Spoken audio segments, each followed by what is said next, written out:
የማንም እንባ ያልገባብን ህይወት የምትኖር ከሆነ ቀና ብለህ ትሄዳለህ። የሰው ቤት ለቅሶ ቤት ስትሄድ ቀና ብለህ ትሄዳለህ። ምንም የምትሸማቀቀው ነገር የለማ። ውስጥ ምንም ነገር የለም። ያስለቀስከው ሰው የለም። የሚያገላምጥ ደሞ መጣ የሌባ አትባልም። አንተ ጥረነዋ የምትኖረው የቻልካትን ያክል እየሞከርክ ነው ያለው። እዛ ስትሄድ እዚህ ጋር ዳቦ ቤት ስትከፍት እምቢ ሲል ስጋ ቤት ስታደርገው እምቢ ሲል ኪዮስክ ስታደርገው እንዴት ያምራል! ይሄ ህይወት ማለት እኮ ይሄ ነው። ገንዘቡም አይጣፍጥም እንጂ እንዲህ ካልሆነ አሜሪካን ግቢ የደከምከው ገንዘብና ከአሜሪካ የተላከልህ ገንዘብ እኮ አንድ አይደለም። ከአሜሪካማ ሲላክልህ ኡማውን ሁሉ ነው መጋበዝ የምትፈልገው። ምን ልጋብዝ ትለዋለህ? በቃ ጥብሲኑን ልቅቅሊውን ልትለዋለህ። አሜሪካን ግቢ ሄደ ጥረት አድርገ የደከምካት ሳንቲም ግን ትቋጥራታለህ። ቆይ እስቲ ይሄ ለእንትን ይሆናል ትላለህ። ይሄ ለእንትን ይሆናል። ልክ ደሞዝ ሲመጣ መድበከው የለም ገና 25 ላይ ለምን መድበው ለቤት ኪራይ፣ ለትምህርት፣ ለወተት ምናምን ብለህ ስላልደከምክበትና የደከምክበት ገንዘብ አንድ አይደለም።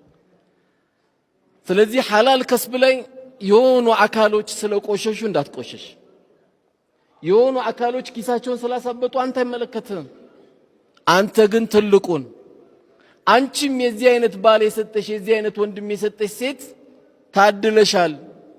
የጓደኛሽን ባሏ የገዛላት መኪና እንዳታይ እሱና አላህ ነው የሚያውቁት። ያንቺ ከመኪና በላይ ባልሽ ትኩስ ዳቦ ይዞልሽ መጥቶልሻል። ያሐላል አብሽር ባለቤቴ በዩ። የዱንያን ረሃብ እንችለዋለን፣ የአኺራን እሳት ግን አንችለውም በዩ። አብሽሪው። ዛሬ ብንቸገር ነገ ኢንሻአላህ ደግሞ እናገኘዋለን። አብሽር ባለቤቴ በዩ። የዚህ አይነት ባል አላህ ሰጥቶሽ ነው ደግሞ አረ ምን ቺስታ ነው የምትለው? ቺስታ ነው እያሉ የሚያባሩ አሉ እና አባረሽ ልትሄጂ ነው። ባሪያ የሚያደርግሽ ባል ነው እንደምታረጊው። ይሄ እኮ ትልቅ ባልሽ ነው። ለባለቤቴም ለልጆቼም ሐላል ይዤ እየመጣ ያለ ወንድምሽ የልጆችሽ አባት አብሽር በዩ። ባንቺ አብሽር፣ በቤቱ ሰኪና፣ በቤቱ ፍቅር አላህ የሚገርም ያላሰብነው ነገር ይመጣል። ደግሞ ይመጣል። ለምን ደሞ አይመጣም? ዱንያ ትመጣለች።